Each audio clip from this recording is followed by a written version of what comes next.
Alors, c'est parti. Démêler le vrai du faux. On va commencer par une petite activité. Je vais faire comme si vous étiez des étudiants. Hein. Ça vous va? Ok. Vous êtes? D'accord, pardon. Vrai ou faux? Vrai ou faux? L'altitude du Mont Blanc est supérieure à 4800 mètres. Qui vote oui? Ok. Qui vote non? Une personne, deux, il y a toujours... Ouais. Juste pour être d'accord ou... Ouais, d'accord. Je vois bien le genre, d'accord, je vous ai repéré. Bon, ok. Alors, ce qui m'intéresse, c'est pas tellement de savoir si c'est vrai ou faux, ce qui va m'intéresser, c'est de savoir comment vous le savez, en fait. Et je pense que pour la plupart des gens ici, je vais même essayer de prendre un risque en disant que pour tous les gens qui sont ici, parmi les deux attitudes que je vais présenter ici, ou bien vous avez un jour consulté des sources, et je mets dans ce cadre-là, un prof vous en a parlé une fois, un prof c'est une source aussi, ou bien l'altitude 2, c'est d'aller soi-même se dire, bah oui, au fait, ça mesure combien, d'aller prendre son petit matériel, je vous laisse essayer d'imaginer avec quoi on peut mesurer l'altitude du Mont Blanc, mais ce n'est pas du tout le sujet de ce soir, et d'aller mesurer soi-même. Je pense que vous avez tous fait l'altitude 1, je ne pense pas qu'il y ait grand monde ici qui soit allé lui-même faire la mesure. Bon, si? Ok, bon. Avec un GPS, oui, effectivement, aujourd'hui, c'est vrai qu'il suffit d'y aller. Ouais. Il faut que je revoie mon exemple. Je vais en prendre un autre la prochaine fois. Merci. Merci. Je vais prendre un truc genre à quelle altitude se trouve la Station spatiale internationale, par exemple. Là, vous ferez moins les malins. On est d'accord? Autre question de vrai ou faux, celle-là certainement plus ancrée dans des questionnements de société. L'activité humaine participe substantiellement au réchauffement climatique. Alors, je ne vais pas vous demander votre avis, parce que je n'ai pas du tout envie de me lancer dans ces débats ici. Donc, la question, ce n'est pas tellement de savoir ce que vous en pensez, même si ça m'intéresse beaucoup de savoir, mais ça nous emmènerait trop loin.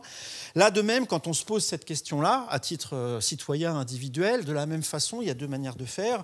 Ou bien on confronte des sources, on va sur Internet, on parle à des gens dont on pense qu'ils savent ou qui ont des opinions ou des éléments à nous donner, on débat, etc. L'attitude 2, c'est de chercher aussi soi-même la réponse. Donc là, moi, je vais aujourd'hui vous parler de l'attitude 2, c'est-à-dire c'est l'attitude qu'on appelle de la recherche. La recherche, la production de la science, la recherche scientifique, c'est essentiellement adopter l'attitude 2 pour répondre à des questions. Donc c'est quelque chose qui, sous sa forme la plus poussée des gens dont c'est le métier de faire de la recherche, c'est assez éloigné de l'activité du citoyen. Je vais quand même rajouter un petit élément ici, parce qu'il y a une dichotomie qui est trop forte entre le citoyen en haut et puis le chercheur en bas. Voilà. Il y a des gens qui font le lien entre les deux, qui sont extrêmement importants, donc je veux les citer et leur rendre hommage, j'en dirai pas beaucoup plus, mais il y a tout un tas de gens, les journalistes, les vulgarisateurs, les médiateurs, etc., dont une partie du métier, c'est justement de faire ça, d'aller chercher des gens qui font l'attitude 2 et d'aller présenter ça aux gens qui font l'attitude 1.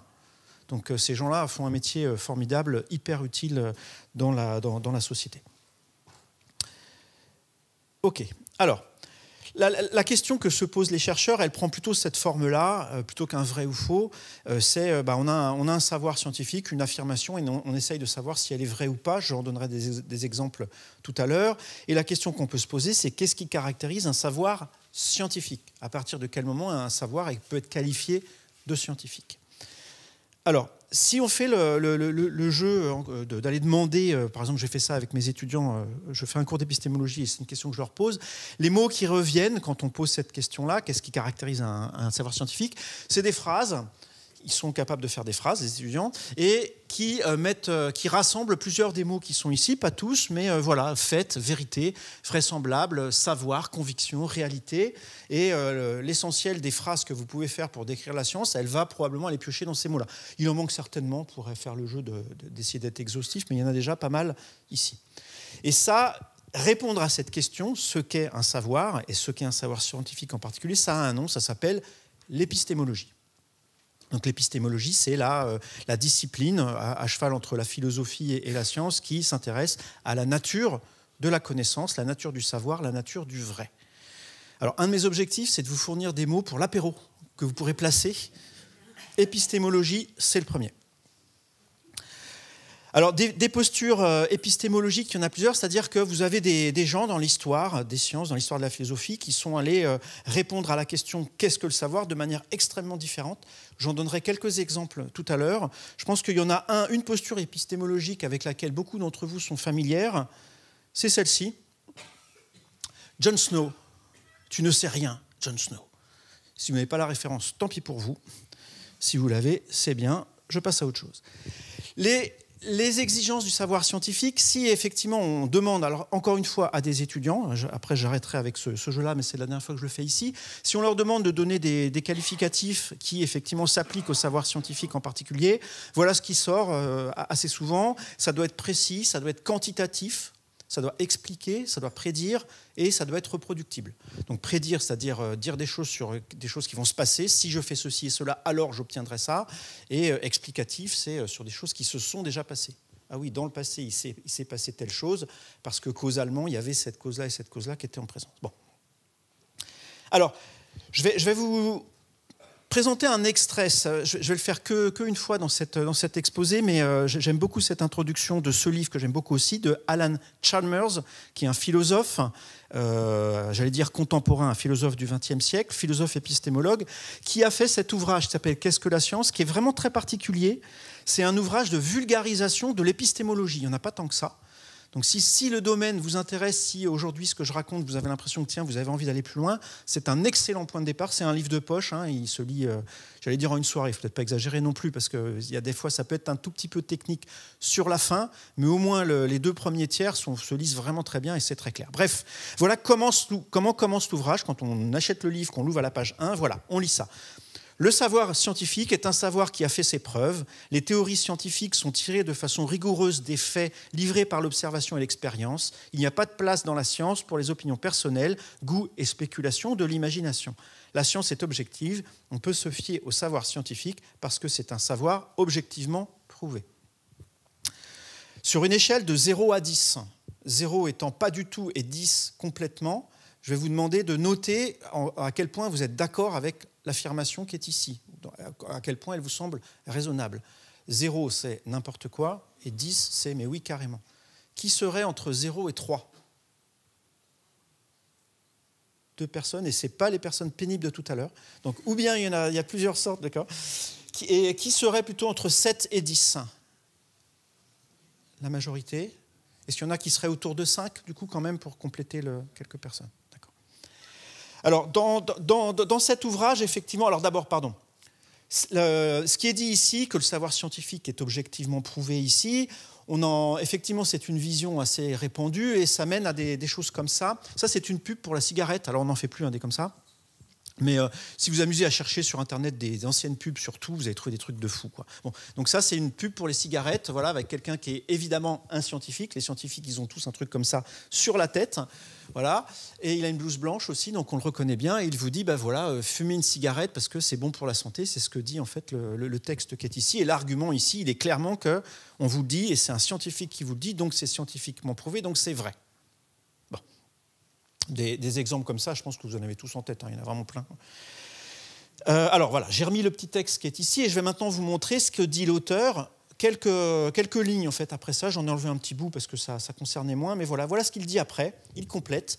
Dans les chapitres suivants, je montrerai que ce point de vue sur la science, ainsi que l'image qui lui correspond, sont tout à fait trompeurs et peuvent même conduire à des conclusions dangereusement erronées. Donc lui, il est clairement entre 0 et 3 dans l'échelle que j'ai donnée tout à l'heure. Et le but de la conférence ici, c'est d'essayer de vous expliquer pourquoi, de vous montrer des exemples, de vous dire pourquoi effectivement ce point de vue que moi aussi je trouve a priori très raisonnable, celui qui est mis dans le premier paragraphe, pourquoi en fait il peut être discuté. Alors, j'ai besoin de démêler quelques petits fils. Là, il va y avoir 2 transparents où je démêle des fils pour être sûr qu'on ne s'emberlificote pas trop. Quand on répond à la question, quand on essaye de savoir si une proposition est vraie, ça, il y a plusieurs manières de comprendre cette phrase. Comment déterminer si une proposition est vraie ? Il y a d'une part une manière, on va dire, explicative, c'est-à-dire comment est-ce qu'on a su, comment est-ce qu'on a appris historiquement que c'était vrai. Par exemple, je ne sais pas moi, les corps s'attirent en raison du produit de leur masse. Ça, c'est la loi de la gravitation. Voilà, on a 2 masses qui sont côte à côte. Elles s'attirent et la force d'attraction, elle est proportionnelle aux masses. Comment on l'a su ? Est-ce que c'est vrai ? Pour savoir si c'est vrai, on peut déjà se pencher sur la façon dont ça a été élaboré, cette connaissance. Ça, c'est le volet qui est complètement à gauche, que j'appelle le volet explicatif. Il peut y avoir un volet prescriptif, c'est-à-dire comment on devrait faire pour effectivement déterminer si une proposition est vraie. Pour celle que je viens de dire, je vais anticiper un peu sur ce que je vais dire tout à l'heure, mais pour savoir si des masses s'attirent, on peut par exemple mesurer la force entre deux masses. Voilà. Et du coup, ça peut servir au pilotage, ce volet prescriptif, c'est-à-dire dire aux scientifiques comment faire leur travail. Le premier volet, c'était comment les scientifiques d'eux-mêmes, si on les laisse faire, ils font. Voilà. Et le deuxième volet, c'est comment est-ce qu'on peut peut-être les guider. Et le troisième volet, qu'on oublie parfois, c'est le volet psychologique, culturel et personnel, c'est-à-dire en tant qu'individu. Comment est-ce que je sais, moi, que telle proposition est vraie? Est-ce que moi, en tant que physicien, on me dit les corps s'attirent en fonction du produit de leur masse? Est-ce que déjà c'est un truc que je sais profondément en moi? La question se pose. Et si je le sais, comment je le sais? Et alors, les deuxièmes fils que j'ai envie de démêler, c'est ceux-là, c'est les voies de la connaissance, c'est-à-dire comment est-ce que, à titre personnel, on arrive à savoir les choses. Et j'ai essayé de classifier ça en quatre grandes voies de la connaissance. Si vous en avez d'autres en tête, je serais ravi de les entendre. La première, pour la plupart des gens et la plupart du temps, c'est la transmission. C'est-à-dire, c'est à l'école, on apprend des choses. Voilà. Donc ça, c'est l'enseignement. Ça peut être la révélation. Voilà. Un rayon de lumière qui arrive sur nous et qui nous dit un truc. Ah oui, c'est vrai. Okay. Ça peut être la culture, simplement, sans que ça soit vraiment des choses dites explicitement qui sont enseignées, mais on va au cinéma, on lit des livres, et il y a des choses qui infusent, il y a toujours des choses qui reviennent, et on a tendance finalement à se dire « Ah oui, tiens, le monde dans lequel on vit, il ressemble à ça, et ça me dit quelque chose sur la réalité. » Et j'ai mis dans le même lot les news, les nouvelles, et les fake news, du coup, qui sont aussi ce mode-là. Les gens qui vous disent des choses qui ne sont pas vraies, mais qu'elles pensent être vraies parce qu'elles l'ont vu sur une vidéo YouTube, c'est ce mode de transmission aussi. Donc il est vraiment capital, ce mode-là. Il y a le mode de l'évidence que j'ai mis complètement à droite là-bas. Il y a des choses qui peuvent simplement vous sembler être vraies parce que vous pensez qu'elles sont vraies et point. Vous n'avez pas de raison, vous êtes persuadé que c'est vrai. Alors je vais quand même donner un exemple de ça, peut-être que... Est-ce que vous pouvez me donner un nom de philosophe qui est parti de ça, en fait, pour essayer de trouver, d'avoir accès à la vérité, qui s'est dit, je vais chercher en moi un truc évidemment vrai? Descartes, ouais. Avec un... Du coup, c'est quoi qui était vrai? Je pense, donc je suis. Voilà. Il est parti de ça en se disant, je cherche la seule chose qui ne peut pas être mise en doute. Voilà. Je pense, donc je suis. Voilà. Et il s'est dit, à partir de ça, je vais dérouler toute une chaîne de vérité. Alors, sa chaîne à lui, elle n'est pas allée très loin. Elle est allée à Dieu existe. Et voilà. Donc c'est... Bref. Troisième mode de la connaissance, l'observation. On voit des choses et du coup, on croit ce qu'on voit et on se dit c'est vrai. Je vais y revenir tout de suite après. Il y a un mot technique lié à ça qui s'appelle l'induction. J'y reviendrai sur un transparent dédié à ça. Et enfin, le raisonnement. Le raisonnement, c'est ce qui permet d'enchaîner à partir de la logique, enfin, en se servant de la logique, d'enchaîner des vérités. Il faut pour ça disposer d'un point de départ qu'on estime être vrai. Pour Descartes, le « je pense donc je suis », pour d'autres gens, ça peut être autre chose. Et avec des lois logiques, en déduire d'autres choses qui, du coup, sont vraies aussi. Ça, c'est vraiment le mode, l'archétype de ça, c'est les mathématiques. On part de principes et on en déduit par des démonstrations, on en déduit des théorèmes qui eux-mêmes permettent de déduire d'autres théorèmes, etc. Alors, je vais donner quelques noms si ça vous intéresse. Ça aussi, c'est bien placé à l'apéro. Empirisme et idéalisme, ceux-là, ils sont nickel. Donc, les grands noms, il y en a d'autres, hein, des grands noms qui, effectivement, se sont basés plutôt sur l'observation et l'induction, ça va être Bacon, Hume et Mach. Et donc, ce courant qui consiste à dire cette posture épistémologique, comme je disais tout à l'heure, qui consiste à se dire la vérité, on la trouve dans le monde en observant le plus de choses possible, ça s'appelle l'empirisme. Donc ce sont les fondateurs de l'empirisme. Et de l'autre côté, ceux qui pensent que non, ce n'est pas en observant, c'est en regardant en nous, c'est dans le cerveau humain, c'est vraiment dans l'esprit humain que se trouve la vérité et les choses les plus vraies possibles. Le monde qu'on observe, il est un peu corrompu, on fait une expérience, on risque de se tromper. Il y a toujours un truc qui ne va pas quand on fait en vrai, mais par contre, dans la tête, là, quand c'est évident, c'est forcément vrai. Ça, c'est l'idéalisme. Et ça, c'est les noms qui sont associés à ça. Du coup, là, il n'y a pas photo, c'est vraiment Platon et Descartes. Ceux de gauche, on les appelle plutôt l'école anglaise. Il se trouve qu'effectivement, c'est plutôt des anglo-saxons, enfin pas Mach, mais voilà. Et à droite, on appelle ça l'école continentale. Et voilà, c'est parce que c'est Descartes qui est le fer de lance de ça. Voilà, fin de séquence vocabulaire pour l'apéro. On en vient à des choses plus intéressantes peut-être. Donc l'induction, je vais en dire deux mots. Je vais vraiment préciser ce qu'on appelle l'induction comme mode d'obtenir des choses vraies à partir de l'observation. Quand on observe de façon répétée un même phénomène, par exemple, à chaque fois qu'on fait l'expérience de faire bouillir de l'eau, on s'aperçoit qu'on prend la température, on s'aperçoit qu'elle bout à 100 degrés. Voilà, on fait l'expérience une fois, 2 fois, 3 fois, on l'a fait là, on va dans la pièce d'à côté, on l'a fait le lendemain, on demande à quelqu'un d'autre de la faire, on trouve ça la même chose. On peut du coup généraliser les faits individuels, les 10 000 observations que j'ai fait faire ou que j'ai faites, voilà, et tout ça, je les résume en une phrase, une proposition, l'eau bout à 100 degrés. L'induction, c'est ça, c'est la transformation de tout un tas de faits individuels en une loi générale. Et ça fait 2 choses à la fois qui sont très différentes. Ça a un aspect synthétique, ça synthétise des choses qui se sont passées. Voilà, c'est beaucoup plus simple de dire l'eau bout à 100 degrés que les 10 000 fois que j'ai fait l'expérience, j'ai trouvé que. Et c'est aussi prédictif. On a confiance quand on dit ça dans le fait que si une 10 001e fois on fait l'expérience, on va de nouveau trouver que l'eau bout à 100 degrés. Ça, c'est un mode d'obtention, on va dire, de règles, de lois, qui est psychologiquement très puissant. C'est comme ça qu'on apprend à ne pas se brûler quand on est gamin. Hein. Enfin, on ne fait pas 10 000 fois l'expérience en général. On fait 2 fois l'expérience de mettre sa main sur un truc chaud et on a compris quoi. On a une loi, les trucs chauds, ça fait mal, on ne recommence pas. Bon. Donc là, j'ai pris un exemple extrême d'apprendre à ne pas se brûler, mais si vous prenez le temps d'y réfléchir plus en détail, vous apercevrez qu'en fait, beaucoup de choses dont on est persuadé individuellement, en fait, c'est ce mode-là qui a été mis en œuvre. Alors, ceci dit, ça ne permet pas de prouver quoi que ce soit. Cette phrase-là, je vais la prononcer 2 fois dans la conférence, et c'est les phrases les plus importantes, je pense, que je vais prononcer. Ça, là, ça ne permet pas de prouver que l'eau bout à 100 degrés.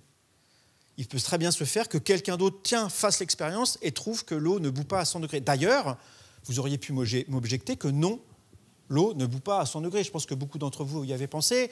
Si je vais à la montagne, boum, je trouve 96 ou 95 degrés. Bon, donc ma loi, elle est fausse. Ah oui, à la pression ordinaire, l'eau bout à 100 degrés. Ah ben non, mais moi j'ai essayé, je trouve 99. Ah oui, mais ton eau n'est pas pure. L'eau pure à 100 degrés, l'eau pure à pression atmosphérique bout à 100 degrés, etc. Cette induction, si on veut effectivement qu'elle marche, il faut aussi préciser de plus en plus les conditions dans lesquelles on fait les expériences. Et en tout cas, j'insiste sur la dernière phrase, on n'obtient pas de preuve de quoi que ce soit. Et d'ailleurs, préparez-vous à la suite, on ne prouve rien. Rien, sauf en maths. En maths, où effectivement, là, on a un processus très bien déterminé de logique, où on a des propositions qui s'enchaînent. Pour tout ce qui est des sciences naturelles, j'englobe ça, la physique, la chimie, les sciences de la vie, les sciences de la Terre, tout le reste, on ne prouve jamais rien. Ça va être un point vraiment important. Ce qui ne veut pas dire que la méthode scientifique, je vais la décrire après, elle n'a pas de valeur. Elle en a une énorme. Mais sa valeur, ce n'est pas de prouver les choses. Alors, si vous me prenez pour un gogo, restez encore un peu, j'ai des arguments à vous donner. Alors, je vais vous parler justement de la méthode scientifique. Donc là, j'ai mis activité, c'est parce que c'est avec les étudiants, c'est ce que je fais. Si j'avais le temps avec vous, je prendrais le temps de vous faire prendre un petit papier et de vous faire écrire ce qu'est pour vous la méthode scientifique. Et c'est assez surprenant quand on fait l'expérience avec des étudiants de licence à l'université, des étudiants qui font des sciences. Hein. Il n'y en a pas tant que ça qui sont en mesure en fait, d'écrire, d'expliciter ce que c'est que la méthode scientifique. Et effectivement, l'exercice, quand on le fait vraiment, il est un peu plus compliqué que ce qui peut y paraître. On a tous l'impression de savoir, puis finalement, peut-être pas trop. Bon. Alors, les mots qui reviennent en tout cas quand on fait l'exercice, c'est que la méthode scientifique, dedans, il y a accepter la mise en doute, voilà, et de tester les hypothèses. Voilà. Donc, c'est ce que je vais faire maintenant. Je vais vous exposer ce qu'on appelle généralement la méthode scientifique. Et voilà, alors il y a quelques schémas, ça va sembler un tout petit peu théorique, mais je pense que ça n'est pas tant que ça. Donc la méthode scientifique, c'est de tester une hypothèse. Je vais donner un exemple tout de suite après, une hypothèse que j'ai appelée H. Et par une déduction, cette hypothèse, si elle est vraie, on peut en déduire des choses, des conséquences. Et la méthode scientifique consiste à fournir une certaine manière de déterminer si C est vrai, la conséquence est vraie. Alors, je donne tout de suite un exemple, plutôt que de parler dans le vide. J'ai parlé tout à l'heure d'attraction gravitationnelle. Ben voilà, l'hypothèse, ça peut être que les corps massifs s'attirent de telle manière. Je n'ai pas voulu détailler ici, mais de telle manière, c'est voilà, de façon proportionnelle à leur masse et inversement proportionnelle au carré de la distance qui les sépare. Bon, peu importe. Voilà, ça c'est la loi de Newton de la gravitation. Ça c'est l'hypothèse. Si cette hypothèse est vraie, on peut l'appliquer par exemple au corps du système solaire, aux planètes, et en déduire que les planètes décrivent telle trajectoire autour du Soleil. Essentiellement des ellipses, pour le dire vite. On pourrait moduler un petit peu cette phrase-là, mais bon, voilà, je vais le dire ça comme ça. Les planètes devraient décrire des ellipses autour du Soleil si l'hypothèse H ici est vraie. Et la méthode scientifique consiste à tester la conséquence C alors j'ai mis un mot ici, c'est le dernier mot d'apéro, c'est la méthode hypothético-déductive, tout ça là, ça s'appelle. Et la méthode de tester la conséquence, c'est d'interroger le réel, d'interroger le monde autour de nous, de faire des expériences, et de regarder. Est-ce que les planètes, effectivement, on observe les planètes, est-ce qu'elles tournent selon des ellipses autour du Soleil? On en regarde une, on en regarde deux, on en regarde plein, voilà, et on regarde si c'est vrai. Et on compare donc cette conséquence à l'expérience. Alors, petite remarque, on peut disposer de l'expérience E avant de formuler H, mais ça c'est un détail, c'est juste qu'il n'y a pas forcément de lien temporel, c'est pas d'abord l'hypothèse, puis la conséquence, puis l'expérience. Des fois, on a une expérience, un résultat qu'on essaye d'expliquer et on formule l'hypothèse, mais on va dire la structure logique de ce que je présente ici est indépendante de l'ordre temporel dans lequel ça se fait. Et alors, il peut se passer deux choses. Quand on fait cette comparaison entre expérience et conséquence, ça peut marcher ou pas marcher. Si la conséquence et l'expérience sont en accord l'un avec l'autre, dans ce cas, on dit que l'hypothèse est confortée. Attention, elle n'est pas prouvée vraie. Ce n'est pas parce que la conséquence de l'hypothèse elle est vérifiée que l'hypothèse elle-même est vérifiée. On pourrait avoir une autre hypothèse, H', qui donne la même conséquence C. Là, par exemple, j'ai parlé tout à l'heure des planètes qui décrivent des ellipses. On pourrait avoir d'autres équations, d'autres lois de la gravitation qui donnent des trajectoires elliptiques autour du Soleil. Il y en a d'autres. Voilà. Après, ça conforte H. Quand on a une hypothèse, qu'on fait une conséquence, puis que la conséquence, on observe qu'elle est en accord avec l'expérience, on est quand même un peu content. Je reviendrai tout à l'heure sur comment ce un peu content peut devenir très content, puis super content. La méthode scientifique, c'est ça en fait. C'est ce passage de un peu content à super content. Alors, ça, c'est le cas où la conséquence est en accord. On peut aussi avoir des accords. Et à ce moment-là, là, pour le coup, H, on dit qu'elle est réfutée et elle est prouvée fausse. Du coup, si on a une conséquence qui n'est pas du tout en accord avec l'expérience, ça ne marche pas. Donc, l'hypothèse qui donnait comme conséquence C, elle est fausse aussi. Une hypothèse vraie ne peut pas donner une conséquence fausse. Donc, vous voyez, il y a une asymétrie fondamentale entre ce qui est vrai et ce qui est faux. Ça, c'est vraiment un point important. Le faux, on peut le prouver. On peut prouver que l'hypothèse est fausse. Par contre, on ne peut pas prouver qu'elle est vraie. On peut conforter, s'assurer, se convaincre du fait qu'elle est vraie de plus en plus fortement. Alors ça, c'est le point de départ d'un philosophe qui s'appelle Karl Popper, qui est souvent celui qui est invoqué par les scientifiques quand ils parlent d'épistémologie, et avec raison. Hein, il a vraiment formalisé ce que je viens de dire ici, là, les deux cas en accord ou en désaccord, dans une approche qui s'appelle le falsificationnisme, de falsifier, voilà, on falsifie les hypothèses. Et son but à lui, quand même, pour vous donner le contexte, c'était de discerner ce qu'était la science de la non-science. Ce problème, il a un nom en philosophie, ça s'appelle le critère de la démarcation. Comment démarquer la science de ce qui n'est pas de la science. Et lui, Popper, il avait même, à l'époque où il faisait ses travaux, il avait en tête une démarcation beaucoup plus précise. Il voulait, par exemple, montrer que le marxisme n'était pas une science. Dans la première moitié du XXe siècle, le marxisme effectivement prétendait être un champ de la science. Lui pensait que non, et il voulait arriver à montrer par un critère net que effectivement c'était pas le cas. Bon. Et alors, si la pensée de Karl Popper vous intéresse, je vais vous dire tout de suite après en quoi elle consiste. Mais il y a deux ouvrages qui sont vraiment très bien. Alors, le premier qui s'appelle La logique de la découverte scientifique, c'est le ouvrage de Popper, celui que tout le monde cite et celui dans lequel il décrit très précisément sa philosophie. Il est un peu technique, il se lit, hein, mais si vous n'êtes pas scientifique de formation, il demande à s'accrocher un peu. Je pense qu'il est lisible, mais il demande de s'accrocher un peu. Il était écrit dans les années 30, 1934. Le deuxième, il est beaucoup plus lisible, c'est une conférence qu'il a donnée dans les années 60. Donc, c'est la transcription d'une conférence qui s'appelle donc « Des sources de la connaissance et de l'ignorance ». Il est beaucoup plus court aussi que l'autre. C'est un petit bouquin de poche qui doit faire une centaine de pages en tout. Et là, pour le coup, ça se lit en une soirée sans problème. Et il est vraiment fabuleux, ce bouquin. Du coup, comme il l'a écrit 30 ans plus tard, il a aussi du recul, il y a des critiques qui lui ont été faites, donc il revient dessus. Et voilà, je trouve vraiment cet ouvrage là-bas vraiment, vraiment formidable. Je n'ai pas d'action, hein, c'est vraiment que ça me plaît.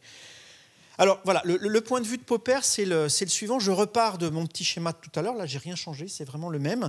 Et la question, c'est, mais qu'est-ce qu'on fait en fait? Une fois qu'on a ce processus, qu'est-ce qu'on fait de l'hypothèse H? Et il a un point de vue extrêmement brutal, radical. Si effectivement, alors radical, là vous n'allez pas voir la radicalité tout de suite, ça va être dans le deuxième point, mais si on a accord entre conséquence et expérience, alors l'hypothèse est conservée pour le moment. L'hypothèse est confortée et on la conserve pour le moment. Il y a vraiment ce moment cette notion de temporalité. Voilà, on verra ce qu'on en fait. Pour l'instant, ça marche, donc on la garde, on continue à travailler avec, mais ce n'est que temporaire. Ça pourrait n'être que temporaire. Voilà. L'autre option, c'est que la conséquence est en désaccord avec l'expérience, et là, c'est là où il est vraiment radical. Pardon, c'est dans ce sens-là qu'il faut aller. L'hypothèse, on la rejette. Ça, c'est puissant. Hein. Ça veut dire que si effectivement l'expérience n'est pas en accord avec la conséquence, bim, l'hypothèse à la poubelle. Et si on veut exposer complètement le point de vue de Popper, il y a un point en plus, c'est pas juste ça. C'est surtout ça, en fait, ce que je suis en train de mettre là, c'est que selon Popper, une théorie ne peut être qualifiée de scientifique que si elle se soumet à ce risque d'être rejetée. Pour être scientifique, une pensée doit se mettre en danger. Si vous dites un truc qui est absolument pas, on ne peut pas prouver que c'est pas vrai, c'est pas scientifique. Si une pensée, je prends un exemple débile. Moi, j'ai toujours un nounours vert derrière moi, mais quand je me retourne, il disparaît. Cette pensée, elle est peut-être vraie. Enfin, ne me dites pas, je préfère vivre avec cette illusion si c'est le cas, mais elle est peut-être vraie, elle est peut-être fausse, c'est pas la question. Mais en tout cas, selon Popper, elle n'est pas scientifique. Je ne pourrais jamais faire une expérience, moi, en me retournant, qui montre qu'elle est fausse. Donc, toute théorie scientifique doit pouvoir se mettre. En fait, un scientifique, quand il sort une théorie ou qu'il propose une théorie, il y a deux paquets. Il y a la théorie, blim, et il y a voilà ce que vous pouvez faire pour me montrer que j'ai tort. Bim. On essaye. Et si effectivement les outils qu'a donné le scientifique pour se faire battre ne le permettent pas de le battre, ça conforte la théorie et on est un peu plus confiant dans le fait qu'il a raison. Voilà. Pensez bien à ça quand vous pensez à des affirmations qu'on vous dit être scientifiques, pas forcément par des scientifiques. Dans les pseudosciences, il y a vraiment beaucoup de cas où on n'est pas là-dedans. Je prends un cas, alors je ne veux pas heurter des gens, je ne veux pas heurter des croyances, mais je vais quand même donner un exemple qui est un peu bateau sur ça, c'est l'astrologie. Les prédictions astrologiques, typiquement, elles ne se mettent pas en position d'être rejetées comme ça. Il y a toujours une manière de dire, mais oui, là on avait prédit ça, mais en fait, on a observé autre chose, mais c'est normal, c'est parce que blabla. Et a posteriori, revenir sur la proposition de départ. Je dis ça de l'astrologie, je peux dire ça aussi de façon très ouverte sur certaines déclarations de scientifiques. Les scientifiques ne sont pas exemplaires non plus, il peut arriver que parfois, ils ne se mettent pas non plus en danger de cette manière-là. J'aurai des exemples si vous avez des questions après, mais voilà, pour l'instant, je ne veux pas rentrer dans ce détail-là. Et alors, ce critère de Popper, c'est effectivement le critère que les scientifiques eux-mêmes, des scientifiques eux-mêmes, beaucoup de scientifiques, mettent en avant pour démarquer les sciences des pseudosciences et des scientoscepticismes. Alors là, j'ai essayé de trouver un mot qui allait bien, je l'ai un peu inventé celui-là. C'est pour moi climato-sceptique, tout ce qui est négationnisme de la science. Dire la science dit des trucs, mais en fait, c'est n'importe quoi. Et voilà. Donc voilà, j'aime bien ce mot-là, scientoscepticisme. Si vous arrivez à le diffuser, vous direz que c'est moi. Et alors, juste ce que je voudrais montrer maintenant, c'est que historiquement, l'utilisation de ce critère, il est un peu plus subtil que ça, en fait. Il n'est pas aussi évident. Il est puissant, il est important, mais voilà, il faut arriver à enlever ses épines avant de l'attraper. Et d'autre part, que son utilisation au quotidien par les citoyens, elle est aussi difficile, pour des raisons que je vais vous montrer aussi pendant le reste de l'exposé. Alors, je vais prendre quelques exemples. Ce transparent est chargé.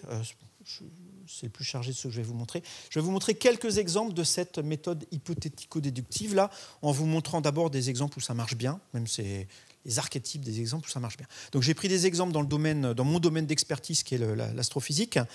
Voilà, au début, dans la première moitié du 19e siècle, on observait dans la trajectoire d'Uranus, qui est la dernière planète du système solaire, qui à l'époque, on pensait que c'était la dernière, la plus externe, elle avait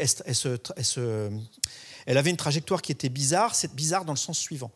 On connaissait les lois de Newton, on sait comment les corps s'attirent. Et une fois qu'on sait comment les corps s'attirent, les planètes entre elles, le Soleil attire les planètes, on peut savoir quelle est leur trajectoire.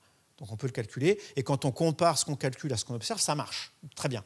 Sauf, pour Uranus, ça marche bien, mais il y avait des petits écarts au calcul qu'on pouvait faire. Et du coup, Le Verrier, qui était un astronome français, fait l'hypothèse suivante. Il dit la théorie de Newton, elle est correcte, mais les anomalies sont dues aux perturbations d'une planète externe qui est plus loin qu'Uranus, qu'on n'a pas encore vue, et qui attire Uranus elle aussi. Et si on prend compte de ça, du coup, ça explique les anomalies d'Uranus. Et il fait plus que ça. De cette hypothèse, il en déduit une conséquence. Il déduit la trajectoire que doit avoir cette nouvelle planète pour expliquer les anomalies d'Uranus, et donc il sait où elle doit être à tout instant, et sa conséquence, c'est la suivante. En pointant un télescope à tel endroit, à telle heure, on va voir une nouvelle planète. Il envoie un télégramme à différents observateurs, et il y en a un qui est Johann Gale, qui très vite observe la région du ciel, voit une nouvelle planète. Là, c'est puissant. Hein. Là, psychologiquement, on a envie de se dire, il a raison, quoi, Le Verrier. Hein. Et de fait, il a raison. Enfin, il y a une nouvelle planète. Elle a été effectivement observée plusieurs fois après. Maintenant, on l'observe de manière routinière. On l'a même survolée. Enfin, pas moi, mais des trucs l'ont survolée. Les perturbations de cette nouvelle planète sont bien celles qui expliquent les anomalies d'Uranus. Donc là, c'est un exemple même probablement trop fort hein, de la méthode scientifique, c'est-à-dire qu'on a carrément envie de dire que Le Verrier, son hypothèse, elle n'est pas seulement confortée là, elle est prouvée, quoi. Oui, il a raison, Le Verrier, il y a une nouvelle planète et effectivement, dans ce cas-là, l'hypothèse de Le Verrier, on peut montrer par d'autres canaux qu'elle est effectivement correcte. Donc ça, j'ai envie de dire, c'est l'argument publicitaire de la méthode scientifique. Voilà, quand on la présente et qu'on veut montrer que ça marche, on montre ça. Et encore une fois, je ne veux pas du tout diminuer l'intérêt ou la portée de ça. Hein. C'est un truc de malade, ça. Hein. J'imagine même pas ce que ça peut être dans la tête de Le Verrier. Des gens disent qu'ils ont découvert la nouvelle planète à la pointe de sa plume.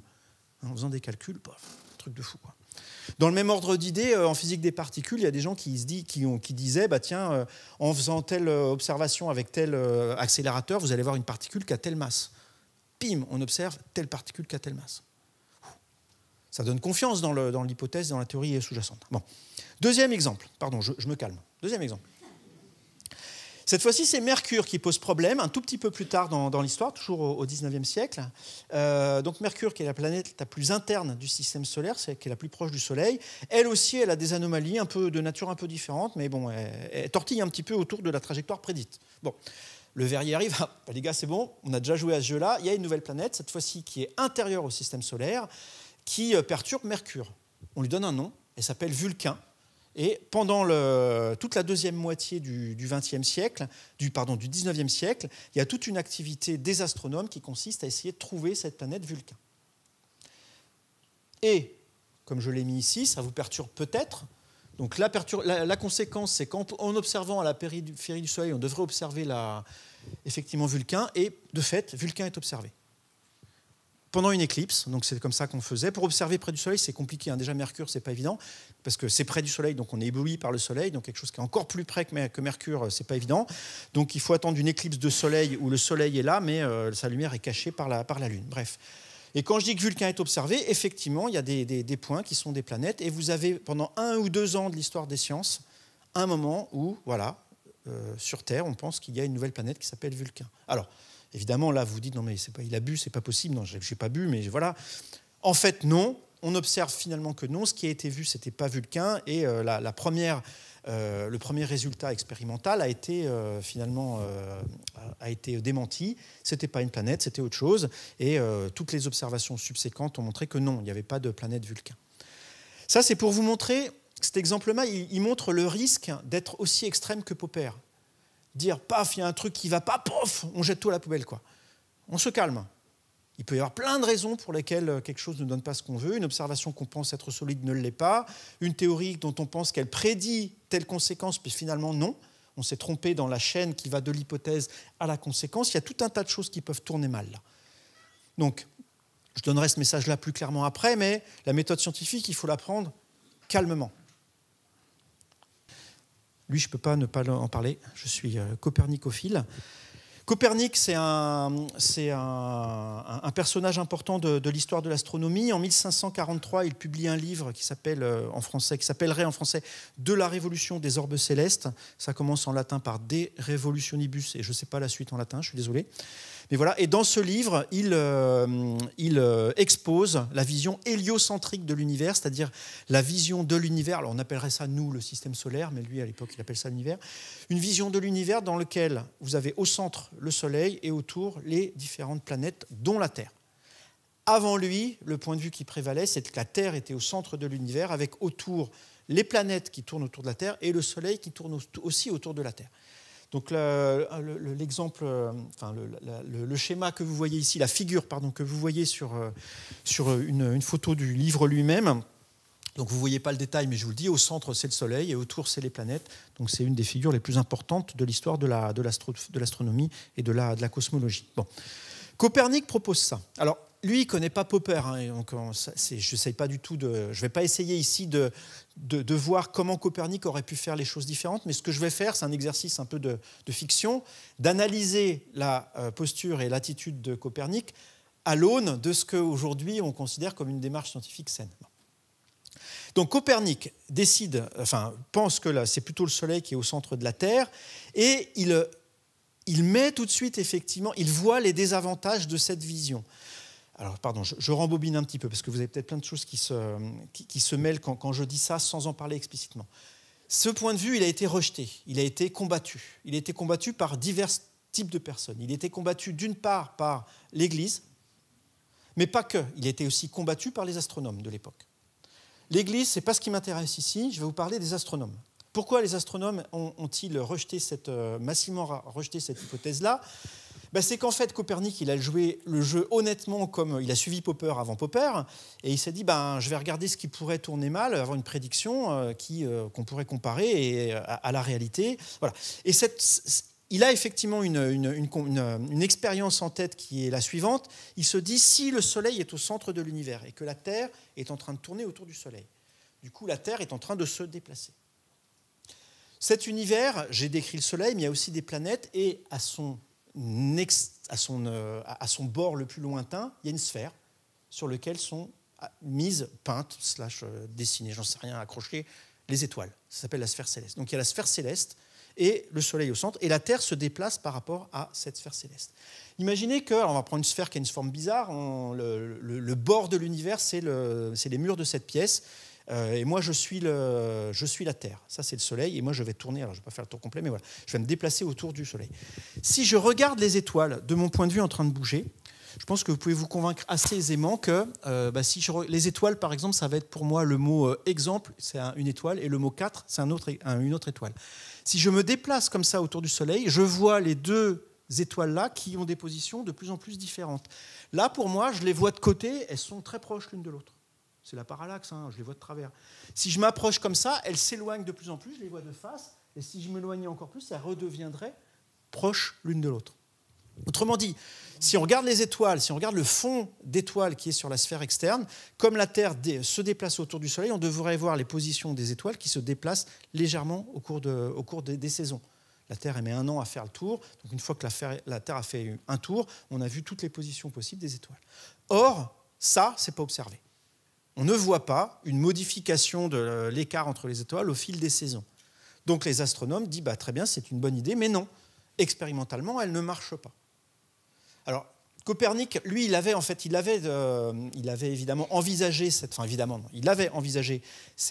objection, il l'avait écrite et il l'avait préparée. C'est-à-dire, il se dit, effectivement, ça s'appelle la parallaxe, là, je vais employer ce mot-là, le fait que la position des étoiles change.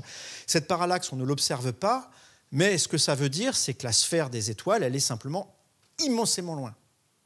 Et effectivement, si on met les étoiles très loin, ce que je viens de dire ici, ça marche moins bien. Bon.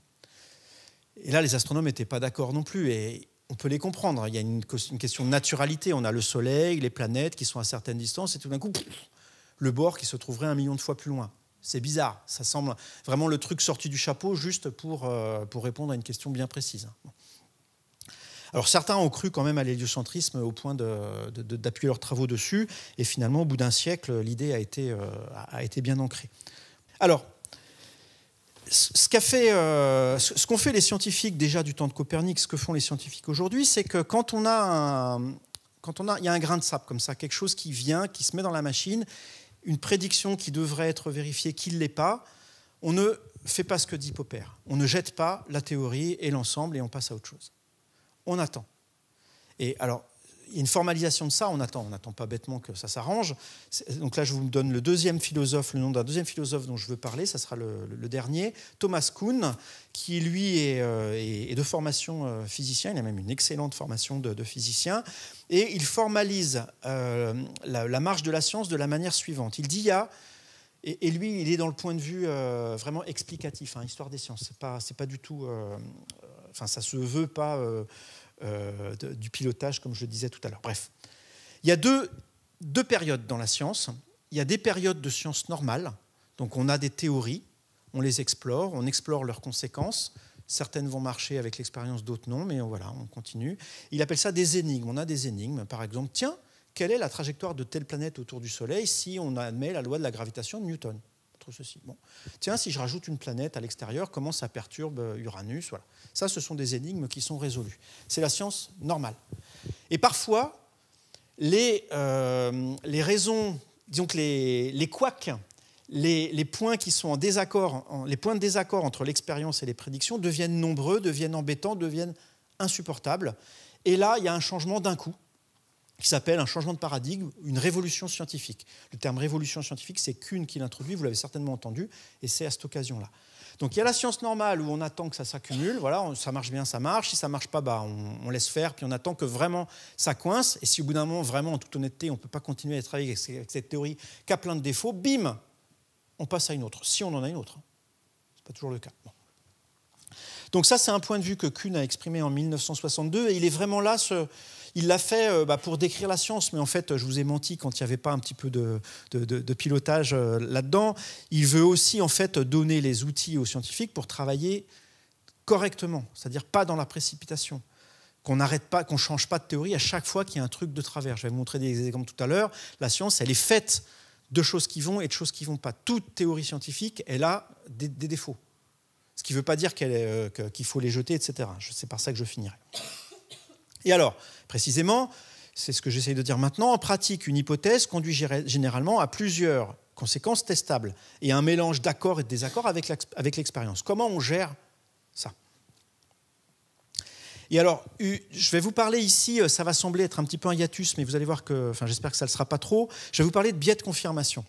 Et je vous renvoie vers ces deux ouvrages, ce n'est pas du tout les seuls qui en parlent, hein, mais c'est ceux que j'avais sous la main à ce moment-là.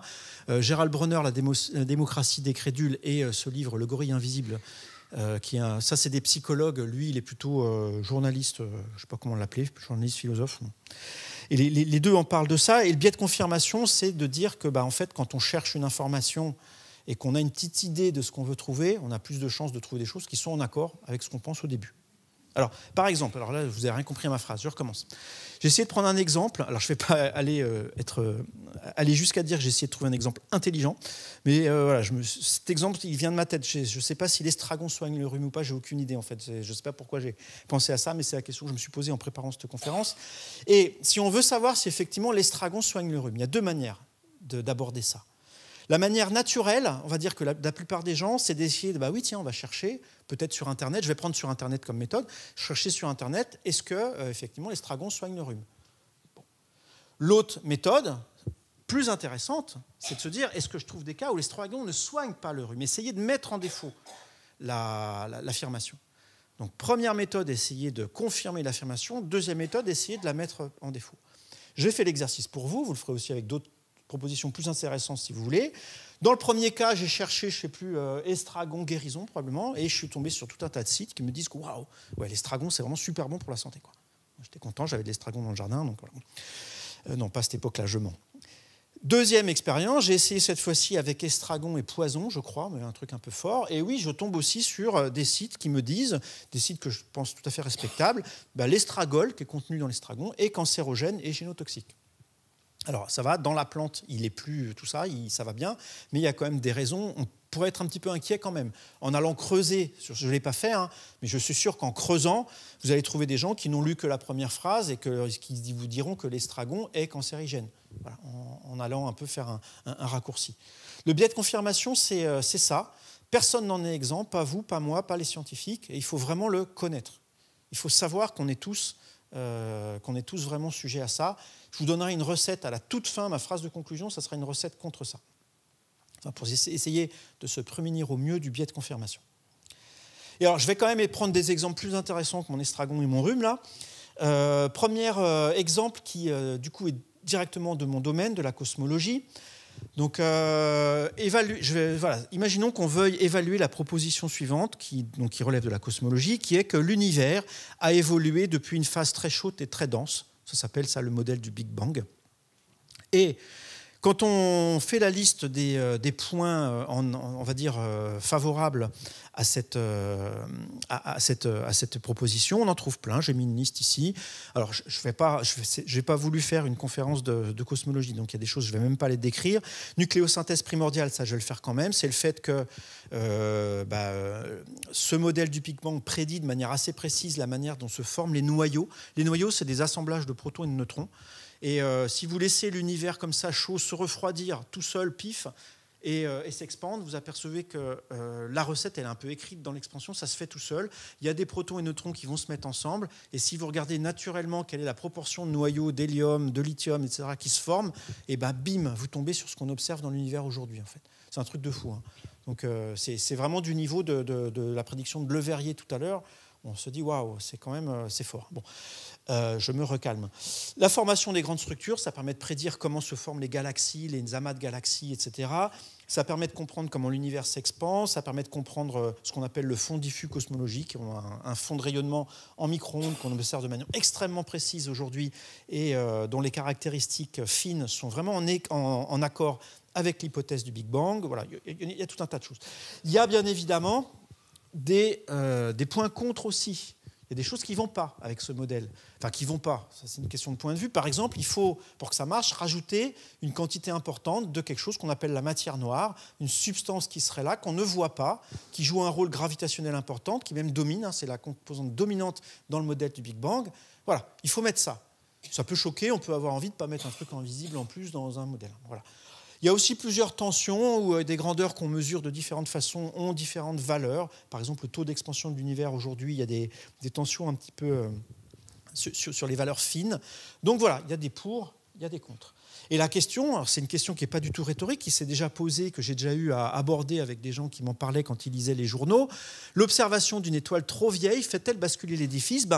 Dans le modèle du Big Bang, une des choses que ça nous donne, c'est l'âge de l'univers. Je ne connais pas la valeur exacte, 14,5 probablement milliards d'années, quelque chose comme ça, en gros 15 milliards d'années. Et à un moment donné, il y a quelques années, il y avait une observation, publication dans Nature, attention, la grande revue Nature, d'une étoile qui aurait 16 milliards d'années, plus vieille que l'univers. Ha ha ! Les cosmologues, vous faites moins les malins avec votre modèle-là. Il y a une étoile qui est trop vieille. Donc votre modèle, on le met à la poubelle. La cosmologie, c'est n'importe quoi, vous avez tout faux. Ça, je suis en train de mettre des guillemets, c'est ce qu'on m'a dit ou c'est ce qu'on pouvait lire parfois sur certains sites. Non, pas du tout. C'est pas comme ça que ça marche. Et on ne pourrait pas avancer du tout si ça marchait comme ça. Cette observation de l'étoile trop vieille, on la prend et on la met là-bas, dans les contres.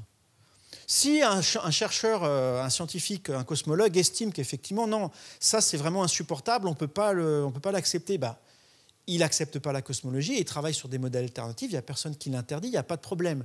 Mais la communauté dans son ensemble ne va certainement pas, déjà d'elle-même, abandonner le modèle à cause d'une observation et sûrement pas demander, il n'y a pas la police de la cosmologie, hein, il n'y a pas une grande instance qui dit « Ah, maintenant tous les cosmologues, vous arrêtez de faire le modèle du Big Bang parce qu'il y a une étoile trop vieille. Hein. » Tous les chercheurs cherchent bien un peu sur ce qu'ils veulent. Hein. Bon.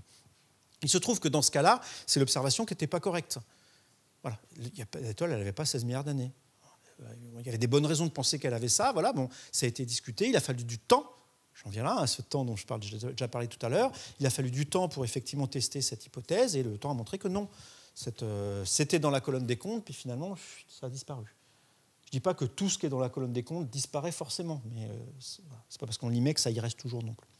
Je prends la deuxième exemple, deuxième proposition que je vais évaluer pour terminer cet exposé devant vous. L'exposé, la proposition la même que tout à l'heure, qui relève de la société. L'activité humaine participe substantiellement au réchauffement climatique. Est-ce que c'est vrai ou pas ? Alors, je ne me suis pas du tout hasardé à mettre des phrases dans les pour et dans les contre. Parce que là, par contre, c'est un sujet qui, je sais, est sensible. Ce n'est pas mon sujet, je ne suis pas scientifique du domaine, donc je ne veux pas m'avancer à vous donner des raisons sur ça. J'ai certainement des choses, en tant que citoyen, autour d'un café ou d'une bière, on en parle après si vous voulez, mais ce n'est pas mon rôle ici. Simplement, quand on examine cette question-là aussi, la démarche est la même du point de vue scientifique. On a des pour, on a des contre, et on regarde qu'est-ce qui gagne. Et très honnêtement, là, du coup, je vous invite, vous, à faire l'exercice. Si on le fait, la colonne des pour, elle est monstrueusement plus grande que la colonne des contre.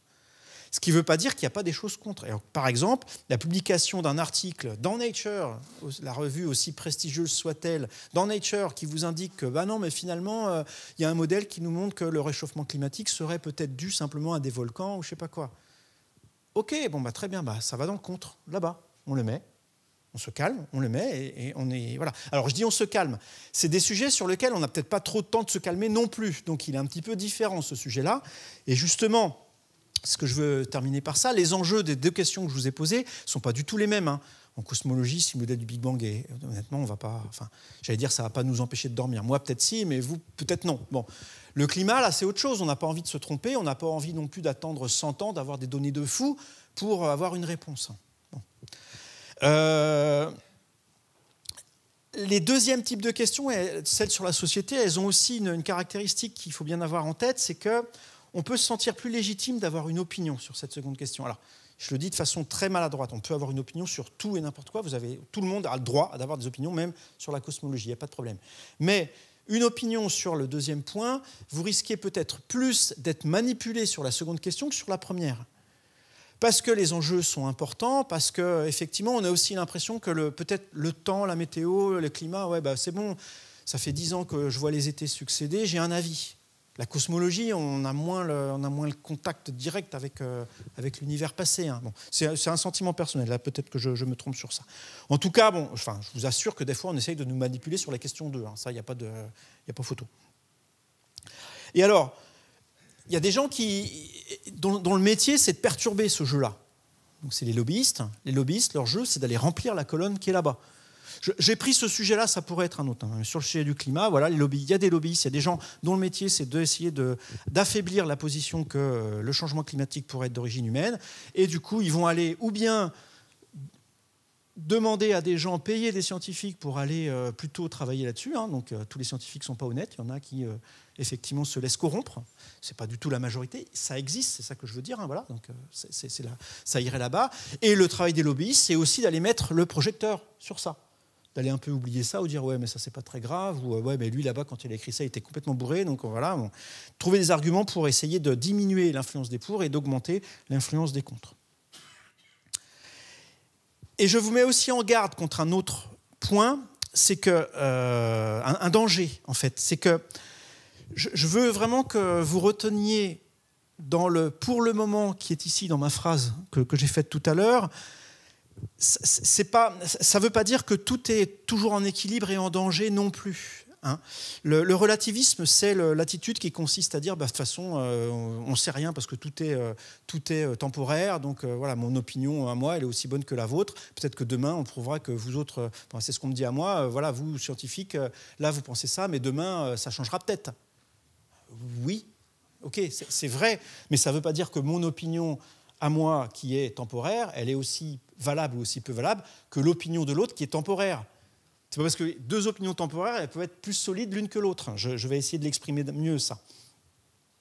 Le fait que les corps s'attirent, par exemple, en fonction pour prendre un exemple plus neutre, que les corps s'attirent de façon proportionnelle à leur masse, très honnêtement, oui, on conserve cette hypothèse pour le moment et peut-être que demain, quelqu'un va nous montrer que c'est pas ça. Mais non, personne n'y croit. Ça fait plusieurs siècles que toutes les expériences concordent à montrer que ça, c'est vrai. Et on considère aujourd'hui, la communauté scientifique considère que c'est vrai. Et si vous avez quelqu'un qui arrive et qui dit « Hé, non, ça se comporte comme le carré du produit de la masse », bon, ok. Et qui vous dit « Mais vous, votre théorie, là, avec simplement le produit de la masse, moi, je suis sûr que demain, elle sera plus valable. » Ces deux personnes qui discutent ensemble ne sont pas au même niveau. Vous pouvez, je pense, transposer ça facilement sur les experts du climat. D'accord ? Ce n'est pas parce que des gens discutent et ils ont des opinions différentes qui sont toutes les deux temporaires qu'ils ont tous les deux autant raison ou autant tort. Et du coup, la manière... Alors, juste un petit aparté sur ça, parce que du coup, ça m'a fait réagir pendant que je préparais la conférence. Ça, c'est dans le Canard enchaîné de... Alors, je n'ai pas vu celui d'aujourd'hui, mais celui d'il y a 2 semaines, du coup. Voilà, il y avait cet article, un pédiatre climato-sceptique, pas dans son assiette. Bon, alors je dis ça, c'est toujours amusant de lire ces trucs-là. Puis à la fin, ils disent, donc le journaliste du Canard cite un climato-sceptique qui dit « On parle d'un record de fonte des glaces, mais pas du record de naissance d'ours polaires sur la banquise. » Je lis ça, je dis « Mais oui, c'est vrai. On ne parle pas du record de... Enfin, moi, j'avais jamais entendu. Vous saviez, vous? Bon, bah, alors ça, on va aller le mettre dans la colonne contre. Bon. Sauf que, bon, on va quand même être un petit peu prudent. Je cherche sur Internet, bim, assez facilement, je tombe sur un article. Non. Les ours polaires ne continuent pas de... Donc ça, c'est l'article, pardon. Ce qui est en jaune, là, c'est la proposition initiale que la population d'ours polaires augmente. Et vous avez un site qui s'appelle ici climatefeedback.org sur lequel des scientifiques spécialistes du climat vont effectivement aller étudier des propositions et donner des arguments scientifiques pour essayer de les analyser. Pas forcément dire que ce n'est pas vrai, mais justement voir ce que dans la littérature on a comme élément pour étayer ou pas l'affirmation. Alors en allant un peu plus loin, ça c'est 2018. 2019, dans le monde, alors ça c'est aussi un super boulot dans le monde, il y a une équipe qui s'appelle les décodeurs, dont le boulot c'est aussi d'aller justement décoder des affirmations, aller chercher des éléments pour essayer d'étayer ou pas des affirmations. Donc là, vous pourrez lire ça si ça vous intéresse. Non, le nombre d'ours polaires n'est pas en augmentation. 2019. Et là, en 2023, on tombe dans le canard sur... alors je ne mets pas en cause le canard, je mets en cause, évidemment, je mets en cause la personne qui dit la citation sur les ours polaires. Quelqu'un qui sort en 2023 une affirmation qui a été démentie depuis au moins 5 ans. La raison, elle est très claire. Hein.